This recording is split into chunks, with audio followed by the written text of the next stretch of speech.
নমস্কার বন্ধুরা, মুনিয়া রন্ধনশৈলী চ্যানেলে আপনাদের সবাইকে স্বাগত। আশা করি আপনারা সবাই খুব ভালো আছেন। বন্ধুরা, যদি ডিমের কারি বা অমলেট খেয়ে একঘেয়েমি লাগে তাহলে ট্রাই করতে পারেন আজকের ডিমের এই রেসিপিটা। আজকে তৈরি করব বাটার গার্লিক কেক। এই বাটার গার্লিক কেক অত্যন্ত সহজ, সুস্বাদু এবং চটজলদি একটা খাবার, যেটা আপনারা ব্রেকফাস্ট হোক অথবা ইভিনিং স্ন্যাক্স দুটোতে সমানভাবে এনজয় করতে পারবেন। আজকে ডিমের এই রেসিপিটার মধ্যে একটা কন্টিনেন্টাল স্বাদের ছোঁয়া আছে, যেটা ডিমের অন্যান্য সাধারণ পদের স্বাদের থেকে অনেকটাই আলাদা। মাত্র 10 মিনিটে ঘরোয়া কয়েকটা সামান্য উপকরণ নিয়ে তৈরি হয়ে যায় এই বাটার গার্লিক কেক। চলুন তাহলে এবার রেসিপিটা শুরু করি। বাটার গার্লিক কেক তৈরি করার জন্য এখানে আমি 8টা ডিম নিয়েছি। এখন এই ডিমের মধ্যে দিয়ে দিচ্ছি হাফ চা চামচ গোলমরিচের গুঁড়ো, এর সাথে দিয়ে দিচ্ছি হাফ চা চামচ নুন। এখন ডিমগুলোকে ফেটিয়ে নেব। এই রেসিপিটা অবশ্যই একবার ট্রাই করুন বন্ধুরা। এটা খেতে এতটাই সুস্বাদু হয় যে বাড়ির ছোট থেকে বড় সকলেই খুব ভালোবেসে এটা খাবে। এখানে ডিমগুলো আমি ফেটিয়ে নিয়েছি, চলুন এবার রান্নাটা শুরু করি। এখন প্যানের মধ্যে দিয়ে দিচ্ছি 2 টেবিল চামচ মাখন। এখন মাখনটাকে প্যানের চারিদিকে একটুখানি ছড়িয়ে দিচ্ছি। এখন প্যানের মধ্যে ফেটিয়ে রাখা ডিমগুলো দিয়ে দিচ্ছি। এখন কিন্তু ডিমটাকে নাড়াচাড়া করব না।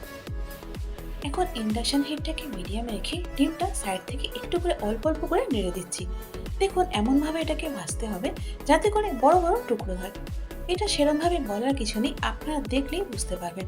যদি আপনারা একটু লক্ষ্য করে দেখেন তাহলে দেখবেন রেগুলার ডিম আমরা যেরকমভাবে ভাজি, আমি কিন্তু এখানে সেরকমভাবে ভাজছি না।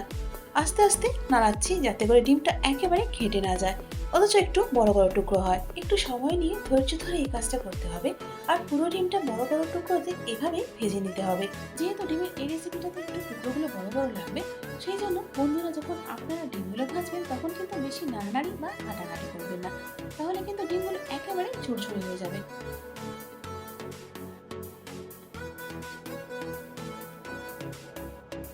দেখুন বন্ধুরা, এখানে আমি ডিমের বড় বড় টুকরো করে নিয়েছি। এবার এই বড় বড় টুকরোগুলো থেকে একটু লম্বা লম্বা করে ভেঙে নিচ্ছি বা কেটে নিচ্ছি। এখানে সব ডিমটাই আমার টুকরো করা হয়ে গেছে। এবার এগুলোকে প্যান থেকে আমি নামিয়ে ফেলবো। যেহেতু বাটার গার্লিকে সেই জন্য বাটারটা কিন্তু এখানে একটু বেশি লাগবে। এখন ওই প্যানের মধ্যেই দিয়ে দিচ্ছি প্রায় 4 টেবিল চামচের মতো বাটার। এখন বাটারটাকে একটুখানি নাড়াচাড়া করে নিয়ে এর মধ্যে দিয়ে দিচ্ছি 3 থেকে 4 টেবিল চামচ রসুন কুচি। রসুনের পরিমাণটা কিন্তু এখানে বেশ অনেকটাই দিতে হবে, আর তবে গিয়ে কিন্তু এর স্বাদ এবং গন্ধটা আসবে। এখন মিডিয়াম হিটে রসুন কুচিগুলোকে বাটারের মধ্যে হালকা লাল করে ভেজে নেব। দেখুন বন্ধুরা, এখানে রসুন কুচিগুলোতে হালকা রং উঠতে শুরু করেছে। ঠিক এই সময় এর মধ্যে দিয়ে দেবো 1 টেবিল চামচ ময়দা। ময়দাটাকেও একটুখানি ভেজে নেব এই মিনিট দুয়েকের জন্য। এখন এখানে দিয়ে দিচ্ছি 1 চা চামচ চিলি ফ্লেক্স, এর সাথে দিয়ে দিচ্ছি 1 চা চামচ অরিগ্যানো। এখানে আমি 1 কাপ দুধ নিয়েছি, দুধটা আমি 2 বারে দেবো। একেবারে দিলে ময়দাটা লামস হয়ে যাবে, সেই জন্য এখানে এটা 2 বারে দিচ্ছি। একটু করে দুধটা দেবো আর মেশাবো, এভাবে কিন্তু করতে হবে। দুধটা ভালো মতো মিশিয়ে নেওয়ার পর এখন এখানে নুন দিয়ে দিচ্ছি।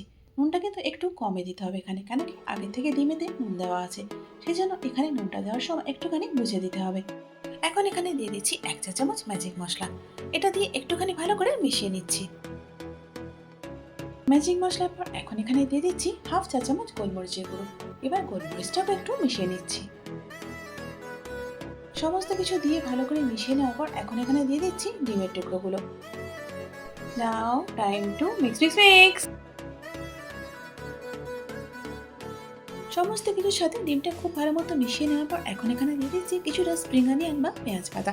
এর পরিবর্তে আপনারা পার্সলে বা ধনে পাতা কুচিও দিতে পারেন। আবার একবার মিশিয়ে নেওয়ার পালা। শীতের দিনে যে কোনো খাবারে কিন্তু গরম খেতে বেশি ভালো লাগে। চলুন এবার এটাকে গরম গরম পরিবেশন করি।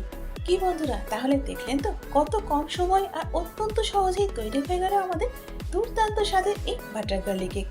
এটা কিন্তু অনেক রকম ভাবে তৈরি করা যায় এবং বিভিন্ন রকম ভাবে পরিবেশনও করা যায়।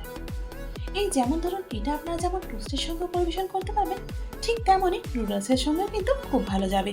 আবার ধরুন জিরা রাইস বা ফ্রাইড রাইস, সেটার সঙ্গেও কিন্তু দারুণ লাগবে। তাহলে বন্ধুরা একবার তৈরি করুন এই চটজলদি বাটার গার্লিক কেক। আর আপনাদের এটা কেমন লাগলো বা কিসের সঙ্গে ভালো লাগলো সেটা কমেন্টসে জানান।